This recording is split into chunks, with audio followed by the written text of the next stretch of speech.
राधे राधे, जय श्री कृष्ण। आज मैं आपको पितरों में अपने दिवंगत माता पिता को कैसे मिलाते हैं उसके बारे में बताती हूँ। कुछ बहन भाइयों का मेरे पास मैसेज आया था कि पितरों में माता पिता को कैसे मिलाते हैं। हमारे जो दिवंगत माता पिता जो चले गए इस दुनिया से, उनको पितरों में कैसे मिलाएं। ये समस्या शहरों में ही नहीं, गाँवों में भी हो गई। क्यों कि पहले तो बहुत सारे बच्चे होते थे, कुछ बाहर रह रहे हैं तो एक दो माँ बाप के साथ भी हैं। गांव में भी तो वो अपने कल्चर को, अपनी संस्कृति को देखते थे तो उससे वो सीखते थे। लेकिन आजकल माँ बाप के साथ कभी बच्चे, यदि गांव में माँ बाप हैं, बच्चे शहर में पढ़ रहे हैं, कमा रहे हैं, रह रहे हैं, जब ज़रूरत होती है तब वो गांव में आते हैं। तो जब तक माता पिता जिंदा होते हैं तब तक तो अपनी संस्कृति के बारे में उनको वो बताते रहते कि हमारे क्या कल्चर, हमारे कैसे क्या होता है।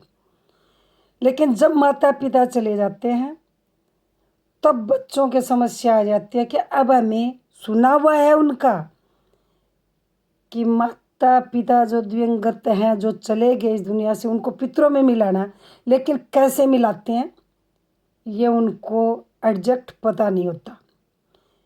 तो वो इधर उधर से पूछते रहते हैं। तो पहले तो ये समस्या शहरों में ही थी कि शहरों में अलग अलग कल्चर होता है तो पता नहीं चलता। लेकिन जब तो गाँव में वो पूछ लेते थे और उनको सही से गांव से किसी को बुलाते और सही से वो सब संस्कार करवा देते थे। लेकिन अब ये प्रॉब्लम गाँव में भी आने लग गई।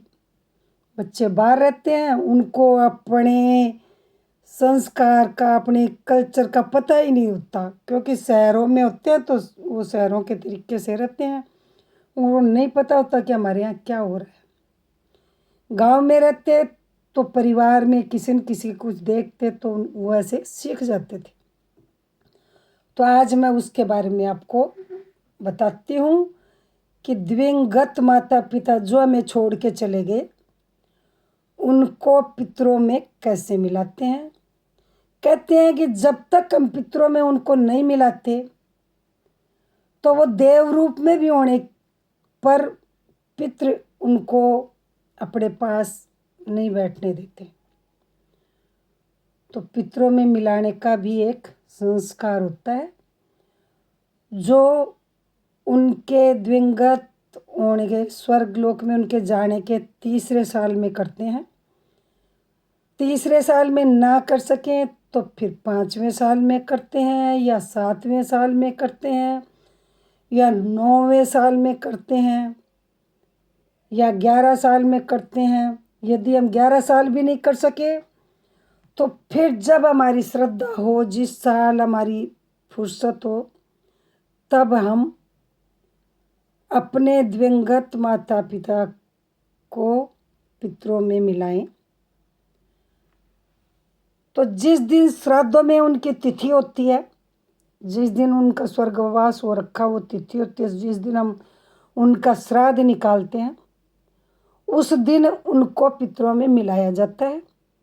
यदि माँ को पितरों में मिलाना है तो उनकी तिथि के दिन मिलाएंगे, और यदि पिता को मिलाना है तो उनकी तिथि के दिन मिलाएंगे। इसके अंदर यदि हमने अपनी माता जी को पितरों में मिलाना है तो पंडित जी को बुलाना पड़ेगा। वो छोटी सी पूजा करवाते हैं, छोटा सा वन होता है, छोटी सी पूजा करवाते हैं। और 8 औरतों को खाना खिलाते हैं। उन औरतों को एक एक साड़ी, ब्लाउज, दक्षिणा, एक गिलास जिसके अंदर चावल भर के उसके ऊपर एक सेब रख के, ये उन औरतों को, 8 औरतों को देते हैं। एक एक साड़ी, ब्लाउज, गिलास जिसके अंदर चावल भरे हों, उसके ऊपर एक सेब रख के और दक्षिणा रख के खाना खिला के हर औरत को वो दिया जाता है। तो इस तरह 8 औरतों को हम देते हैं। पंडित जी पूजा करवाते हैं तो वो भी कपड़े मंगवाते हैं और अपनी माता के निमित्त पंडित जी को या भांजे को या देवते को, जिसको भी हम अपनी माता का जो सामान देते हैं उसमें 5 कपड़े होते हैं, कम से कम 5 बर्तन, चप्पल और उनके काम में वाली चाय पत्ती वगैरह सामान, चीनी चावल वगैरह जो देना हो, जितनी हमारी श्रद्धा है उनके निमित्त हम वो दान करते हैं।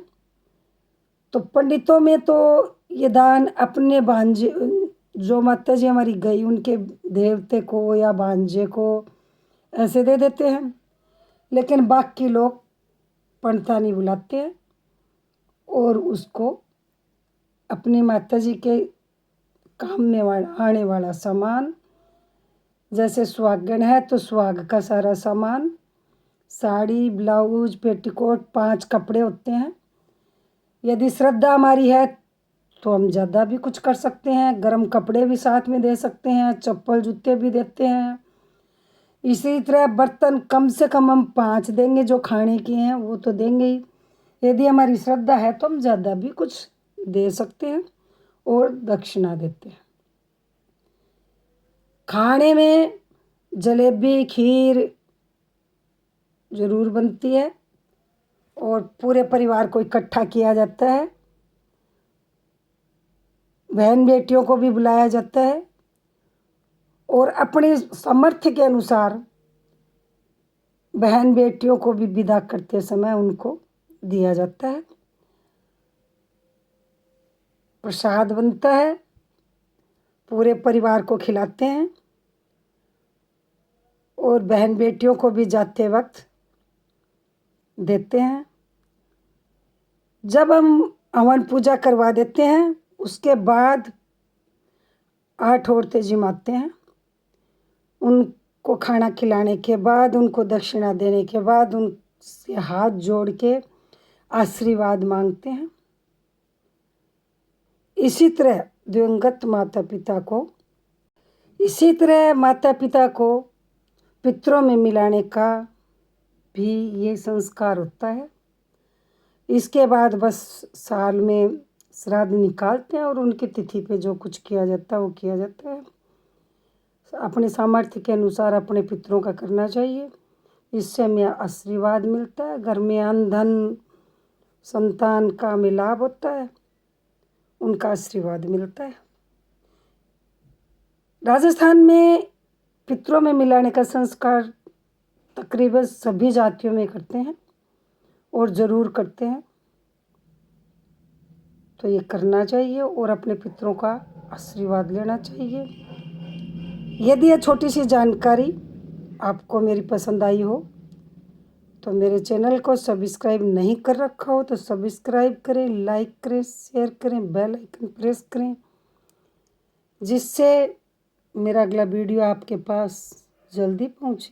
जय श्री कृष्ण, जय श्री श्याम, राधे राधे।